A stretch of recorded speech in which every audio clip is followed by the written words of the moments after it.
世界のジャパンチャンネルへようこそ。今回は人の顔色伺いすぎたある国に関する話題をご紹介します。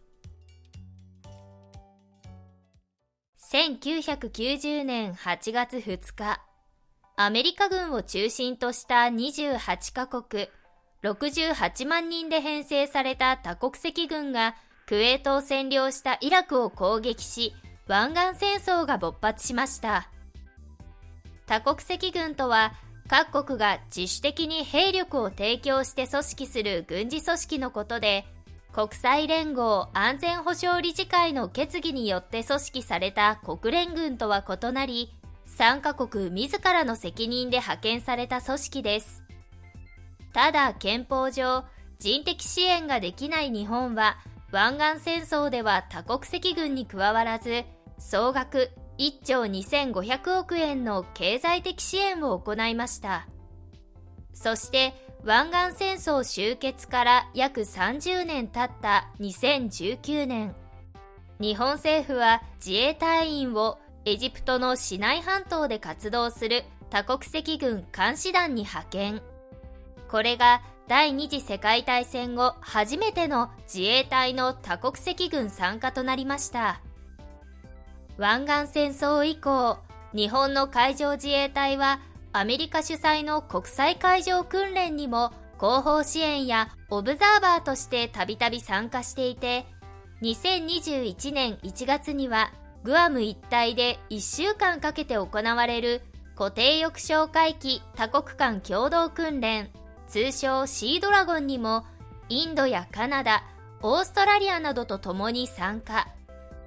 毎年1月に実施されるこの訓練では、アメリカ軍の指揮統制を受け、3カ国の海上哨戒機が敵を仮装したアメリカ海軍の原子力推進潜水艦を追跡、探索し、コンピュータシミュレーションで対戦作戦を行うというシナリオで進められ、約2週間にわたり5カ国から190人以上の要員が地上訓練などを行います。そして最終日にはアメリカ海軍の潜水艦を追跡し、爆雷や爆弾、あるいはミサイルで攻撃するなどの戦技をポイント化して評価。訓練期間を通して最高得点を獲得した国の哨戒部隊を最優秀部隊としてドラゴンベルトが授与されます。この訓練で日本は前年に続き、海上自衛隊所属の哨戒機を送り、アメリカと主要対戦訓練を実施することになっていますが、前年の訓練に参加していた韓国軍が2021年には参加しなかったことが判明し、海外で話題になっていました。2019年まで韓国軍は演習参観だけでしたが、2020年に初めて海軍対戦哨戒機1機を参加させ、日本の海上自衛隊やアメリカ海軍と共に様々な連合対戦訓練を実施。北朝鮮の潜水艦発射弾道ミサイルに対抗して、日本、アメリカ、韓国の共同対応意識を固めたと評価されました。また、慰安婦と歴史問題の葛藤があるのにもかかわらず、日本と韓国が共に訓練をしたという点も注目の的に。このように国家間で訓練を続けていたのですが、2021年に韓国は不参加を表明しました。その理由について韓国政府は、新型コロナウイルス感染症拡大のためと発表。しかし、2021年1月5日から行われていた北朝鮮の第8回労働党大会と時期が重なっていることで、アメリカ軍との共同訓練で北朝鮮を刺激する恐れがあること。また、当時の大統領だったムン・ジェイン氏が新年の挨拶で明らかにした南北協力構想などを意識したのではないかという指摘が韓国軍内外からは出ていたようです。この話題について韓国国内ではどのような反応があったのでしょうか。その一部をご紹介します。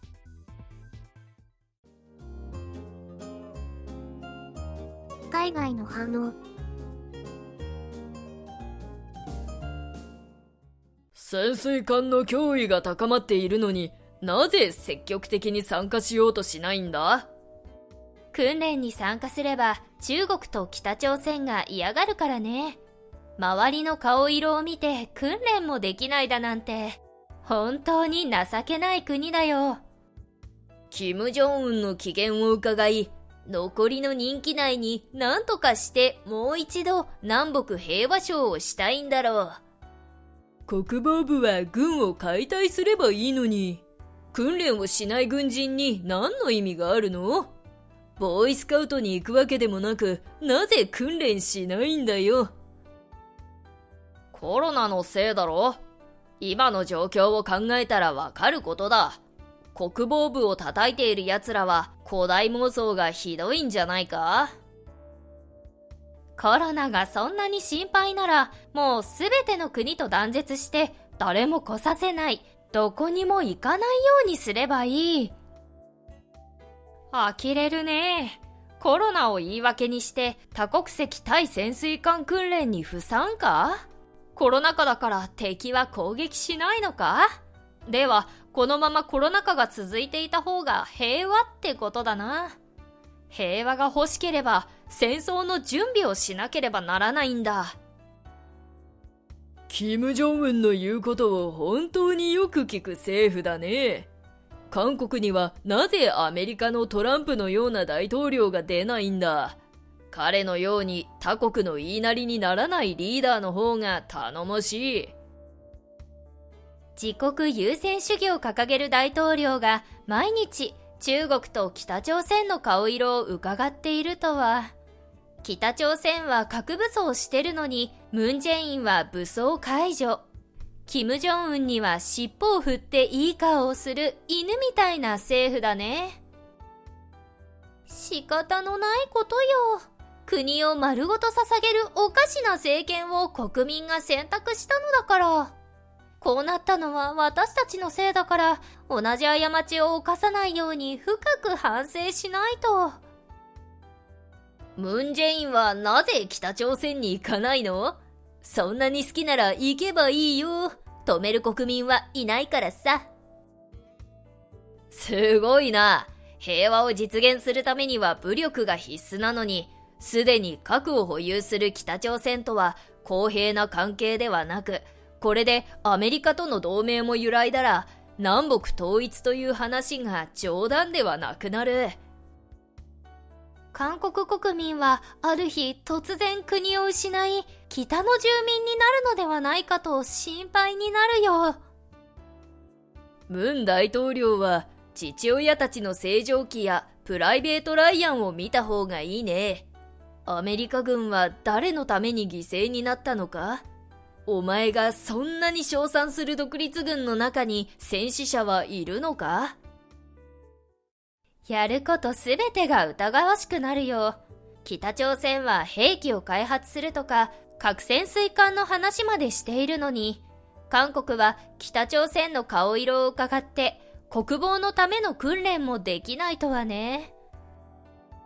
こうして北と中国の顔色を伺い武力を捨てている間に、日本が力をつけてしまったらどうするんだ？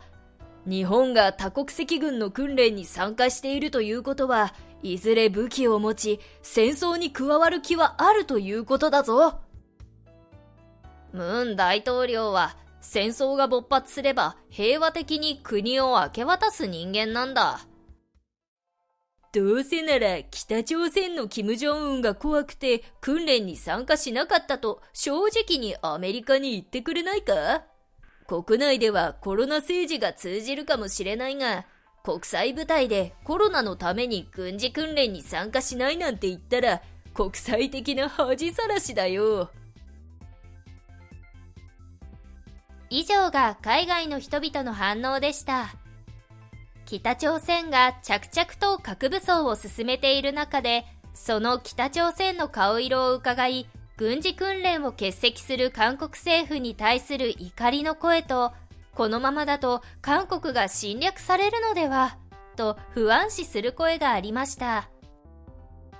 国民の批判は韓国軍内部にも伝わっているようで、軍の消息筋は、金正恩国務委員長が第8回党大会で核ミサイルを搭載した戦略核推進潜水艦開発事実を公開するなど、北朝鮮の潜水艦の脅威が加重されている状況で、主な友好国が参加する対戦訓練に参加しなかったことは適切ではないという指摘が少なくないと話していたそうです。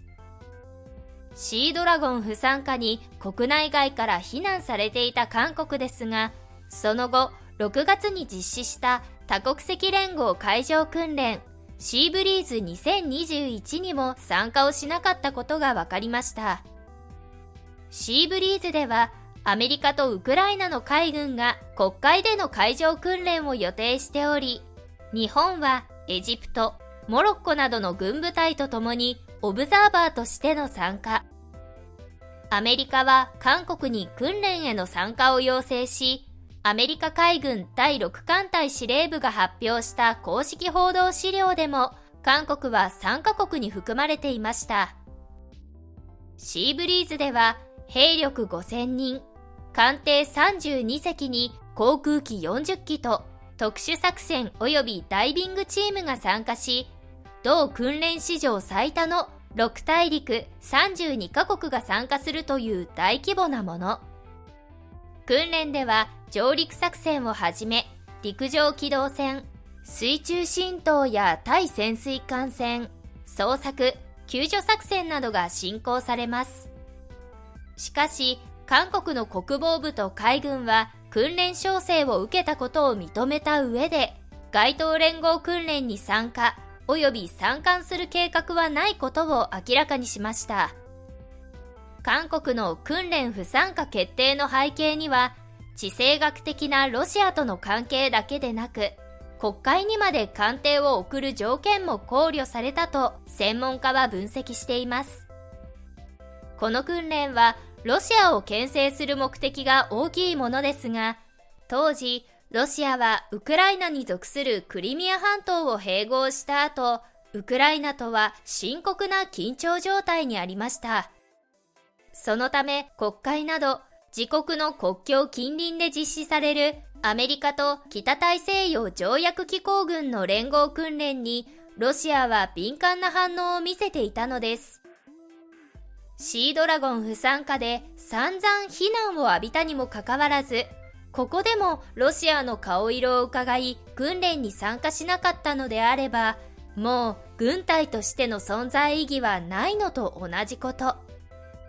さすがにこの状況はまずいと思ったのか、韓国軍は2022年の10月、アメリカ軍も参加する大規模合同訓練を実施しました。訓練は北朝鮮による北方限界線付近での挑発への対応を目的とするものだそうで、韓国にしては随分と思い切った訓練になったようです。シードラゴンでは北朝鮮と中国の顔色を伺い不参加。シーブリーズではロシアに配慮して不参加。そんなことを繰り返していたら、誰のための軍隊なのかわからなくなってしまいますね。動画を最後までご覧いただきありがとうございました。この動画が参考になりましたら、チャンネル登録と高評価ボタンをお願いします。今回のナレーションはエリがお送りいたしました。